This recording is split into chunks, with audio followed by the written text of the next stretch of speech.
Hey y'all, I'm Haley and this is Jackie.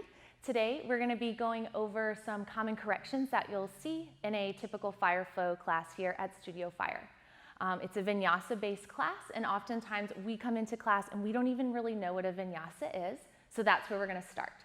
I'm going to have Jackie come into downward facing dog for us.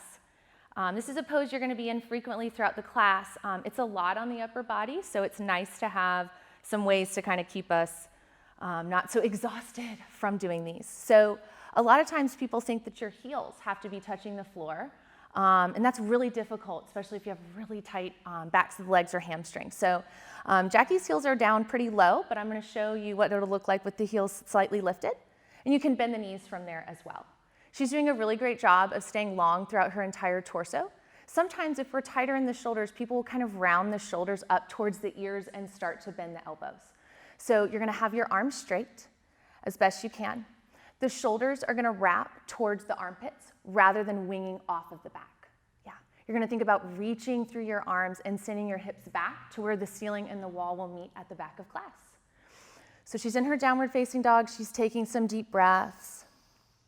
Jackie's also doing a great job with her head positioning. Her ears are right in between her arms. That's an optimal alignment for the neck. So in your vinyasa, you'll start from down dog, and then the teacher will say, inhale and come forwards into your plank position. So again, Jackie's an instructor here with us, so she's doing a really beautiful plank. She's got her shoulders, yep, and then she's showing us maybe what would happen if plank is not your forte. So she's doing a great job of shoulders over wrists. The back of her skull is lifting, which is awesome. Sometimes people's heads will kind of hang towards the floor, especially if you're a keyboard person. She did show us before kind of booty up, which is also something we see a lot of times. So you want the hips to be in line with the shoulders. And then she's doing a great job of pulling her ribs in instead of letting them flare down towards the floor.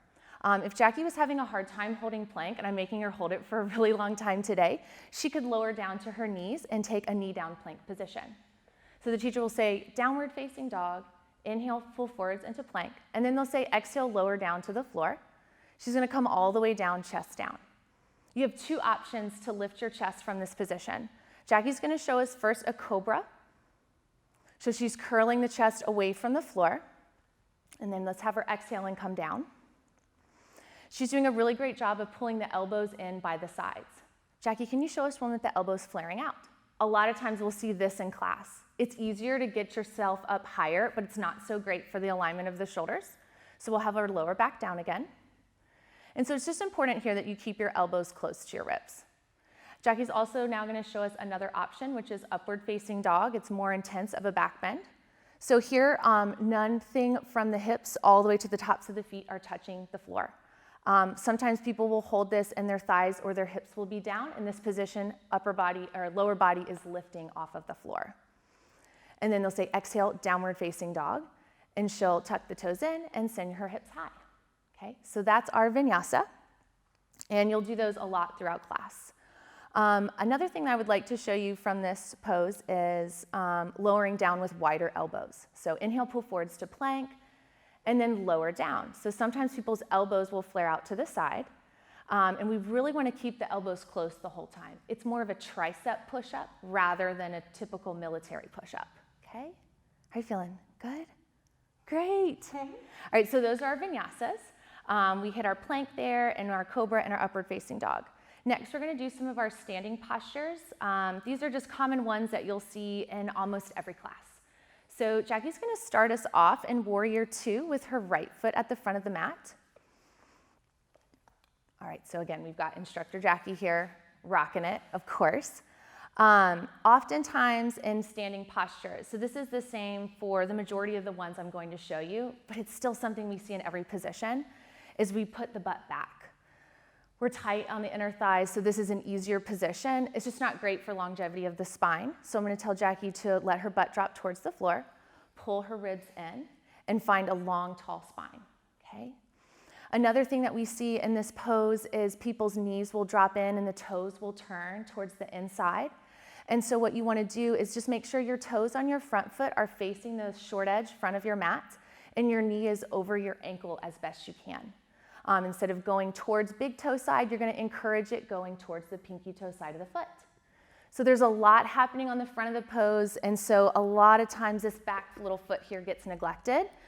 So with your back foot for your warrior two position, you'll have your toes facing the long side of your mat. Again, she put herself in a great dimensions for her body proportions. But if you're not sure what that looks like for you, let's straighten this front leg and turn all toes to face long side of the mat. When you reach your arms out, you want to point down towards your ankles and you want those to line up. So she might even take her feet a little bit wider just to see, and then go ahead, come all the way up to stand. Let's try it now, turning those right toes forwards and bending into the knee. Reaching the back arm back. Awesome. So a little longer with this stance. It's a good way to measure it if you're not confident on where your proportions need to be for you. Next pose Jackie's going to show for us is a reverse warrior. So your back hand's going to go down the back thigh. You'll flip the front palm and you'll reach back. Same thing, that oftentimes people's butts will go back just because it's easier to kind of hold the position. So you always want to think booty under, nice and tall, and you're doing more of a side bend here. And then this hand doesn't need to go all the way back to the ankle. It can be on the upper back, it can be on the middle thigh, it can be wrapped around to the lower back as well. Lots of options. And we'll have her inhale and come up. Great. Next we'll do, it's almost the counter to that position. It's called extended side angle. So you'll bring your front forearm to the thigh and your top arm will reach over the ear. So same thing, making sure that the spine is lined up so the hips are in line with the back of the skull.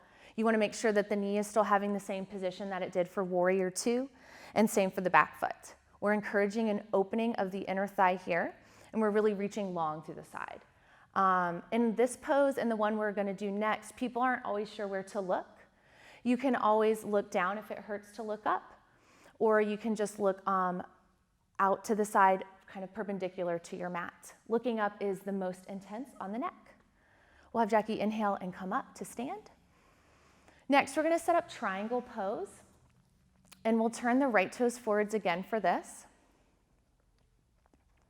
And for this pose, both legs will stay straight. You'll reach your arms out wide like you're taking that wide stance for your warrior two, and then you're going to reach forwards and down with the front hand. Awesome, beautiful. So she's doing a great job of just putting light pressure on the shin. You never really want to like push into your knee joint. Yeah, sometimes we see that. And she's doing that great job of keeping that long spine, a neutral position of the pelvis without sending the hips back, which is great. And then the top hand is reaching. It can always go to the low back as well. We often have blocks in the studio here as well, so if you couldn't reach as low, you could always put your hand on something there to rest it. Take a deep breath in, and then exhale to come out. Awesome. Those are your common corrections. Can't wait to see you on the mat.